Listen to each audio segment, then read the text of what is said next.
Hi, this is another video of our YouTube channel for the Columbia School of Linguistics. In this video, I would like to illustrate the Columbia School meaning of the Spanish subjunctive and how you can apply this to your teaching of Spanish. I won't be showing you very much new as far as the rules are concerned for the use of the subjunctive, but the great difference is that Columbia School of Linguistics gives us an explanation for these distributional facts. So the distributional facts I'm going to show you are not new.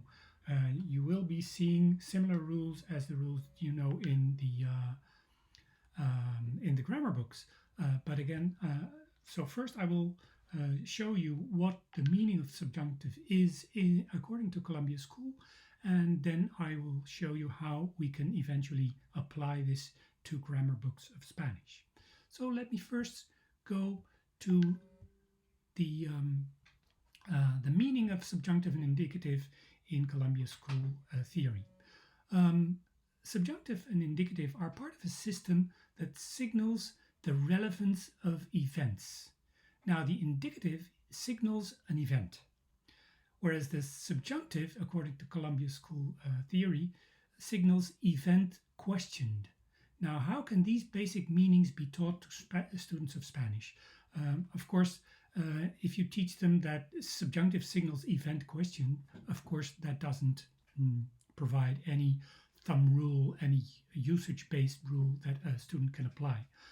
And we're not pretending to do so, but I'm trying to translate this meaning of the subjunctive to some communicative strategy that you may apply to known situations where the subjunctive is used. So what I'm going to do is first I'm going to present you a hypothesis that may be applicable to your classes of Spanish, and then I will show you a number of frequent contexts in which the subjunctive is used and try to explain why they are used in these contexts. So when I go to my particular hypothesis, I would like to say that the subjunctive, in my view, signals the relevance of a possible alternative of an event, whereas the indicative, on the other hand, only signals an event without further ado. So this means that the attitude a speaker has with respect to an event is fundamentally different. What a speaker does when using an indicative is he is merely stating that an event in his vision on reality is actually taking place. Whereas the subjunctive has no relation or no necessary relation with the presentation of an event. It signals relevance of a possible alternative. So the speaker pretends that an event signaled by an indicative is actually occurring in reality. And let me be very clear. This is not truth value because when speakers lie, they use the indicative. So the only thing an indicative indicates is the intention of the speaker. It does not necessarily hold a relationship with reality. Now, the subjunctive does not establish such a relationship. So neither with reality nor with the reality that a speaker wants to convey. No, it signals a possible alternative. Now, how does this appear? What does this look like in the traditional grammar book rules? Let us simply look at the most basic rules we know for the use of the subjunctive. The first rule learners of Spanish learn is that the verb querer, to want, has obligatory the use of the subjunctive in the subordinate clause. So a phrase like quiero que hagas los deberes, I want you to do your homework, has a subjunctive in Spanish, hagas.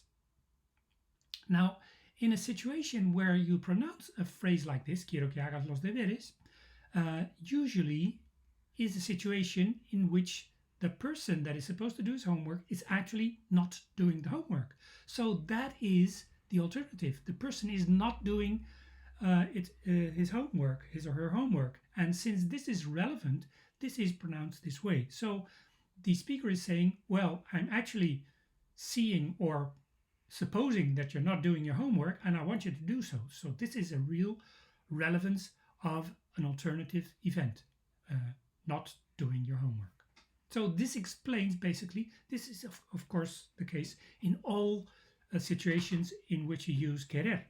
So there's always, when you want to do something, you want to change something that is actually not taking place. So there's always an alternative, relevant alternative in this kind of situations. Let's take a look at another frequently taught context in which a subjunctive is used, namely with the para qué construction, so that. A similar example, enseño la gramática para que aprendáis el español. I teach grammar so that you can, may, or will learn Spanish. So the objective of my teaching is that supposedly when I don't teach grammar, you will not learn Spanish. So that is the purpose. So every time I express a purpose, that is because I want to change some situation. So the change is presented in subjunctive because an alternative situation is relevant in this particular context. So this again explains why para qué always gets a subjunctive mood in the subordinate clause. Another topic that is frequently addressed in grammar books is constructions with relative clauses, and especially the relative clauses with unknown antecedents have a subjunctive mood. For example, necesito un perro que ladre mucho. I need a dog that barks a lot. Now, if you need such a dog, then actually you don't have it, let alone a dog that barks. So there is no barking around. Even if you have a dog, if you need another one, then the dog that you actually have does not bark. So the alternative, dogs that do not bark, is the actual situation. Now, this is particularly the case with unknown antecedents. When they are unknown, the alternative situation is relevant in the present state. So again, that is why relative clauses with unknown antecedents have a subjunctive and the ones with a known antecedents do not. There is another number of constructions with conjunctions like sin que that also have a subjunctive. This is a bit more complex because we have a kind of a double negated situation. Sin que always has a subjunctive mood. Lo hago sin que me vea. I do it without him or her seeing me. And now you have to be aware that sin already has a negation in its meaning. So the alternative is not seeing. And this kind of utterances is relevant when the person in question does not want to be seen, and in the subordinate clause we see seeing. So there is a relevant alternative. There's a number of other conjunctions, and sometimes it takes a bit of explaining, but you always end up formulating an alternative situation that is relevant in the situation in which this is expressed. Now, of course, there are always situations in which we have alternation, in which we have variation. And this, of course, entails different interpretations according to the use of indicative or subjunctive. Let us take a look at a minimal pair. El jefe dice que trabajamos mucho. The boss says that we are working hard. Here we have an indicative mood, and in fact, we are just stating, or the boss is stating that we are working hard. So there's no reason for any presence of alternative events, and so we observe an indicative mood here. But in this sentence, el jefe dice que trabajemos mucho, the situation is very different. Here the boss says that we should work hard. That is an adequate translation of this sentence. Here we have an alternative because the boss is apparently annoyed and he is supposing or has come to the conclusion that we are actually not working hard or not working hard enough. So that is a relevant situation that is taking place, and that is when the boss says that we need to work harder. So again, here a subjunctive mood indicates an alternative that is relevant. Another frequent construction that is addressed in grammar books concerns construction with the copular verb to be with an adjective that can have either an indicative or a subjunctive mood in the subordinate clause. Constructions like es seguro, es evidente, es obvio, it is sure, it is evident, it is obvious, always have an indicative in the subjunctive, in the subordinate clause. So in this particular, well, a bit awkward example, es seguro que cierran la fábrica is sure that they will close down the factory. There is no doubt whatsoever. There is no alternative. This is going to happen. So this is, in fact, reported in indicative mood.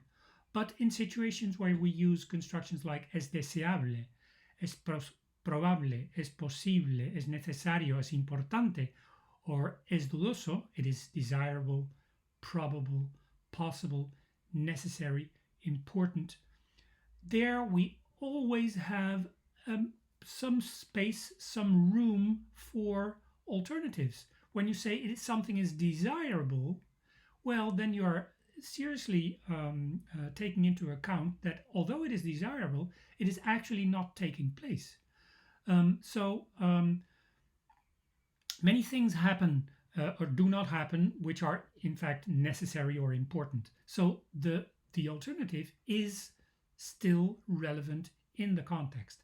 And that is why these phrases in Spanish always have, or well, at least in standard Spanish, always have a subjunctive.